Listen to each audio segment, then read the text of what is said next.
everyone, it's time to cook my crispy bacon fettuccine alfredo. Ingredients: fettuccine noodles, bacon,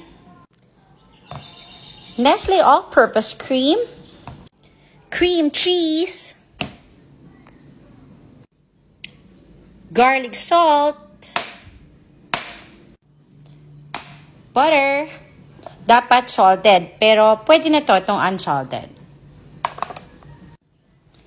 Campbell's cream of mushroom. At tira-tirang paminta ni Manang. At ang pinaka-importante, si Manang. Okay, to start, let's melt our butter. Okay. Yan. So, let it melt. Then after this, ilalagay po natin ang ating mga heavy cream. Next, pour Nestle all-purpose cream.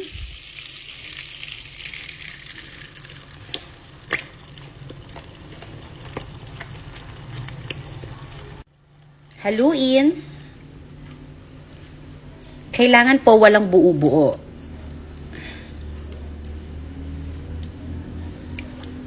Next, pour your Campbell's cream of mushroom.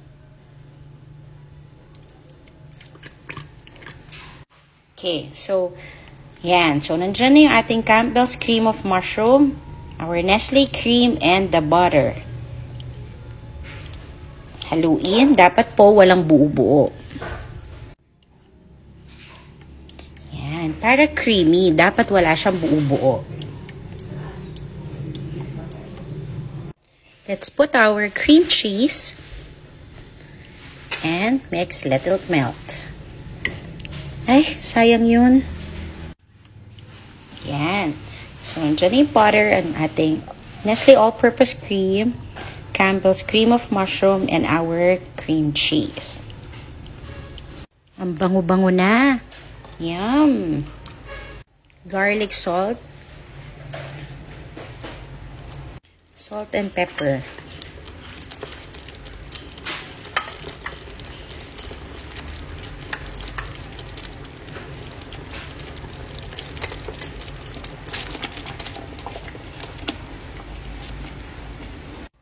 Yan. So, yung texture niya, ayan, okay na siya. See? Yan.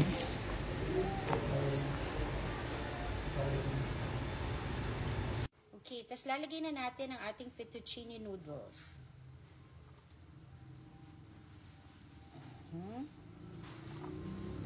Okay. Thank you, Ni. Tapos, halu-haluin natin. Okay, so nandito na yung ating fettuccine noodles. Okay? So, haluin natin with the sauce. Okay. Yan. Yum, ang bango, guys. The best. Okay, guys, so nandito na yung crispy bacon. Yan.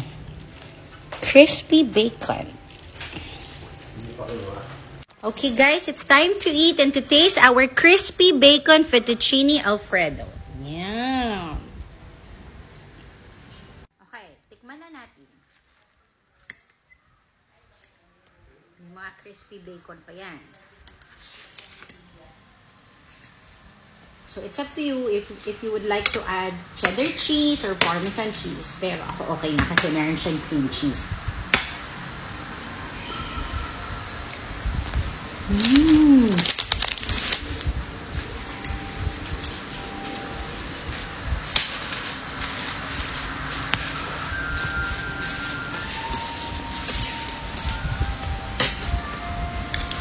Ang sarap.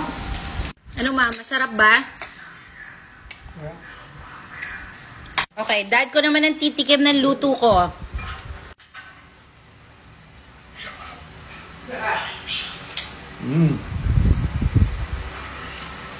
Mas sasarap to kung may tissue. Dad, tissue. Okay ba? Okay ba yung luto ko? May tissue na, lalo pag sumarap. Mm-mm. Problema nito, tataba ka lang. Tataba ka sa sarap. Mamaya gusto mong kainin. Galing pa lang magluto ng anak mo. Minsan pala nakakatsamba rin ng mga tao.